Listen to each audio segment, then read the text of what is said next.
আসসালামু আলাইকুম এভরিওয়ান। আশা করছি আপনারা সবাই অনেক ভালো আছেন। আমিও অনেক ভালো আছি। আজকে আমি একটা নতুন পদ্ম ফুলের ডিজাইন নিয়ে চলে আসলাম আপনাদের সামনে।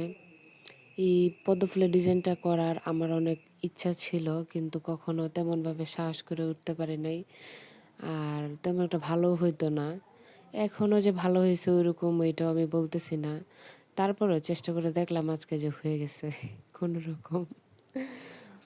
তো কেমন হইছে না হইছে আমাকে অবশ্যই কমেন্টে জানাবেন। কারণ আপনাদের জন্য আমি ডিজাইন করি। আর আপনাদের যেকোনো কমেন্টই আমার কাছে অনেক ভালো লাগে। কারণ আপনাদের কমেন্টে আমি নতুন করে আবার অন্য আরেকটা নতুন ডিজাইন করতে উৎসাহিত হই। আবার ভালোই লাগে ওভারঅল। তো জানাবেন। আমি গুছায় কথা বলতে পারি না, সেটা অবশ্যই আপনারা ইতিমধ্যে